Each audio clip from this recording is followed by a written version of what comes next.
Okay. Hello, this is my Uncle Jim. He is my mom's brother. So my grandmother's brother, my great uncle. And I just call him Uncle Jim. And he knows and has told me the most stories out of anyone in my family, so I thought he would be perfect for this assignment. So I'll just get started with the first question. Where does our family call home?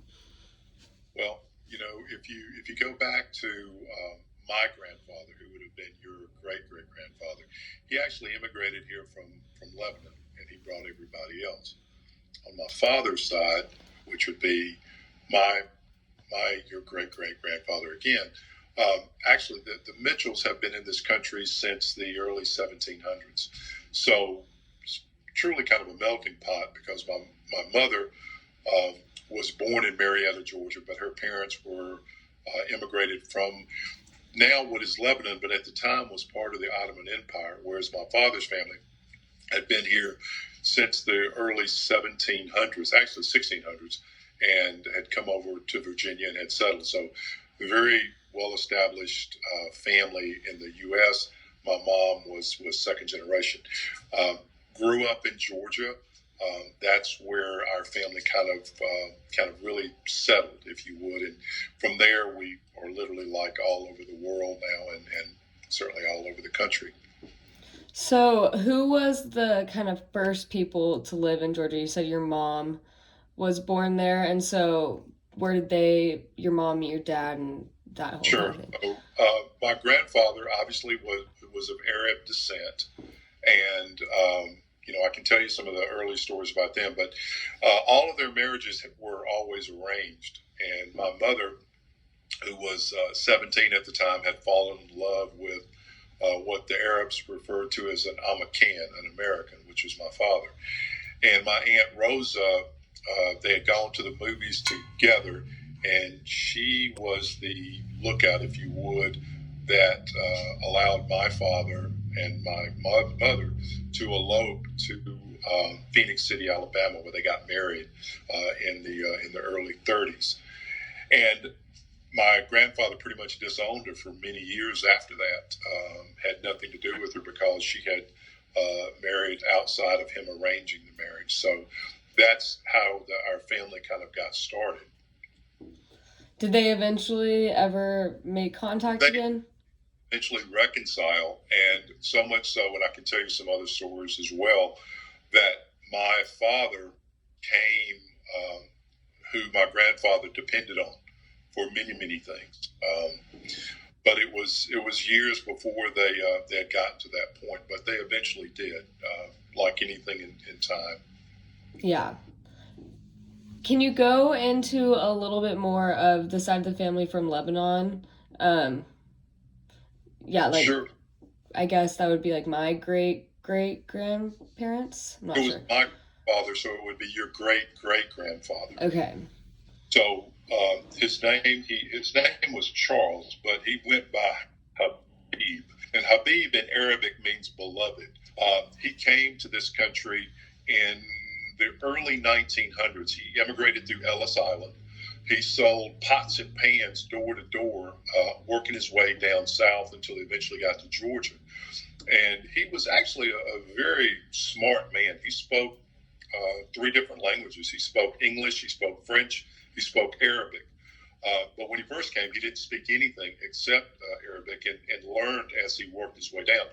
Once he got to Georgia, he sent for his brothers, his sisters, his father, his mother, and my grandmother, your great grandmother, to come to this country. So when she came, she was only 16 years old, and your grandmother actually has the scarf that she wore on the boat coming over. And if you get a chance, ask your mom to have a look at it, or your grandmother to have a look at it. It's absolutely spectacular. She was a gift to Jeanette, who was the first granddaughter. So that's how they got here. And then they went into business in Marietta, Georgia. And there's a I don't know if you've ever heard the story about how they were dynamited. They threw dynamite at the house and tried to drive them out of town. So that's an entirely that's another story as well. Yeah. it needs to be 15 minutes, but I'm sure if it needed to be an hour and a half, I could make it. But okay, so now that we have kind of the backstory, I want to talk a little bit about your childhood in Georgia and some of the stories you told me because I think our family has just a very interesting perspective just because we were there right in the middle of everything. And so, first, can you talk about the differences between your sisters and your childhood? You've kind of mentioned before that, like, you kind of got more of the darker features and were less white passing. So, like, how did that kind of affect your childhood and how it was different? So it's interesting is that we were Catholic living in a small southern Georgia town. We didn't fit in with the whites and we didn't fit in with the blacks, so we kind of were off on our own. As a little boy, I remember the segregated bathrooms, the segregated water fountains. Um, when I was a little bit older, I was with my cousin Ronnie, and we were coming back, and Ronnie was much darker than I was. He had been lifeguarding all summer, and we stopped at a place to get something to eat. And we walked in, and the guy behind the counter said, "I'm sorry, you can't bring your," and he used the N word in here with you. And I said, "What are you talking about? He's my cousin." He goes, "Well, you can't come in here either." And he threw his So you just like there was nothing you could do. You just fought it or just couldn't fight it. what it was. And I remember one time a girl saying to me something to the effect of, "I don't know why you think you're better than us." And I remember replying back to her, "I don't think I'm better than you. Hell, I know I'm better than you." So, it was interesting growing up in that time. I mean, we certainly dealt with discrimination, but it was to the point where we just never let it bother us. I mean, we always we've always found the best revenge is to do well, and that's what we did. Yeah. So what about like in within like the school system? Like were you ever treated differently or did you ever see your siblings treated differently? It's interesting is that I had this one teacher, Mrs. Campbell, basically, made me sit in the closet in the third grade and told all the other children they couldn't play with this Jew baby. And even though it was not Jewish, there were no Jews there, but that was, there's a lot of anti-Semitism as well in the South back then. But I had my friends, and we played and we got along with each other, and as time went by, I mean, I remember first going to school, and it was certainly segregated. I didn't realize I was white until I went to school, and none of my friends were there because I played with the maids' kids when I was growing up. And when I went to kindergarten, hell, none of my buddies were there. And it wasn't until like the fifth grade where they actually had integration, which consisted of each class having one little black girl in it. And then when I hit the eighth grade, which would have been about 72. God, I can't believe it. Wasn't that long ago that they had full integration where it was no longer separate but equal. Um, and once again, we all got along. It was an interesting time for everybody. So, now I want to talk about some of the stories of like the behaviors and attitudes of like family members because from stories you've told me, like it seems like especially your dad and kind of where your dad was very well respected, but also like stood up for a lot of people in town.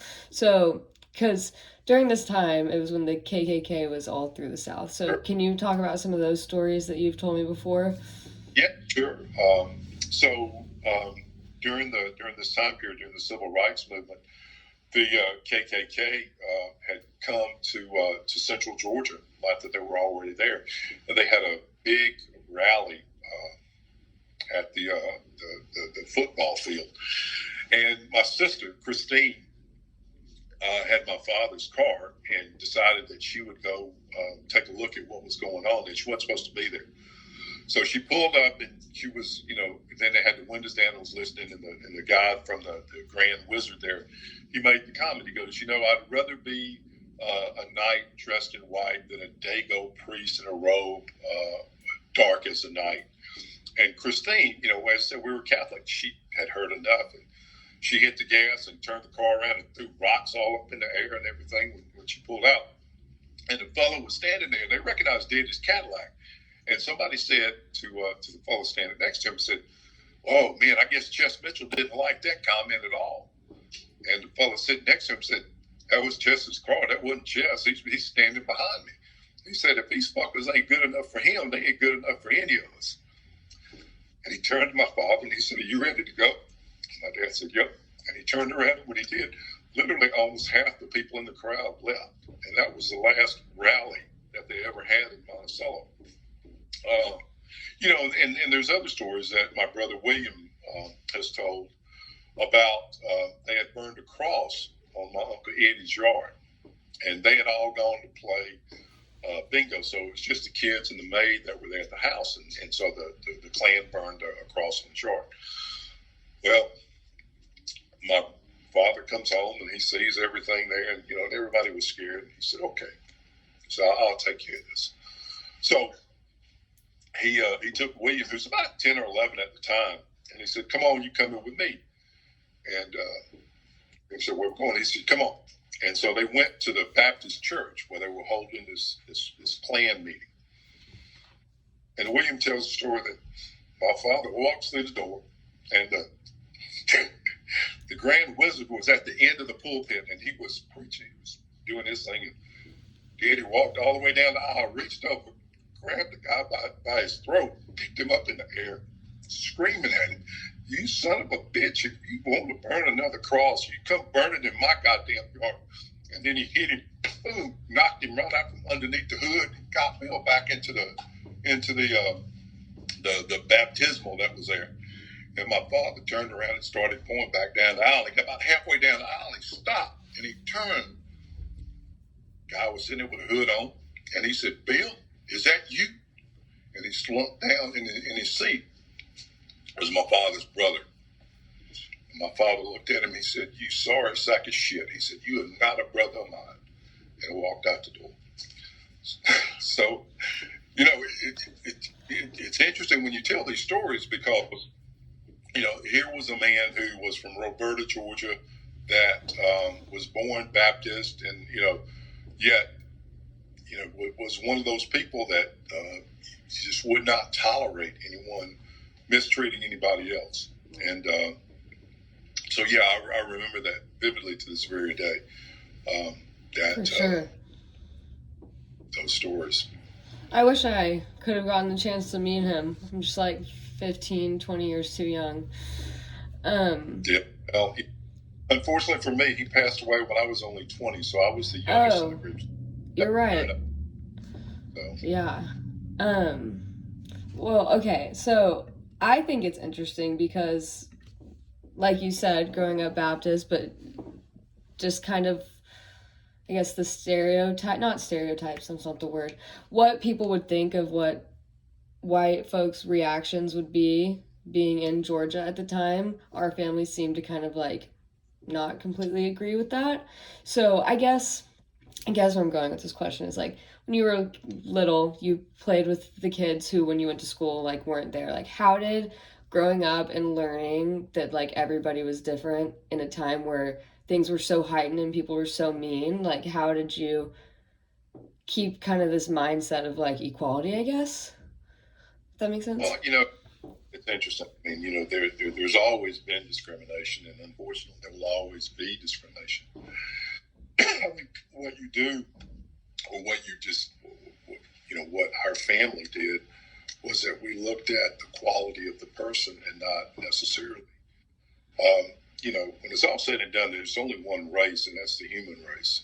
They come in various shapes and sizes and shades, and and I think early on it was my folks accepted anybody. My father had a cousin, Jewel, who was gay, and she and her partner would come to Monticello all the time, and it was never an issue, and never thought anything else about it. So they were always out there on the I would say cutting edge, but I think that really was what it was at the time, considering that it was something during the 60s and the 70s that was not widely accepted, but it was never an issue. It was never an issue with race or with religion or anything else. I remember my dad one time at a wedding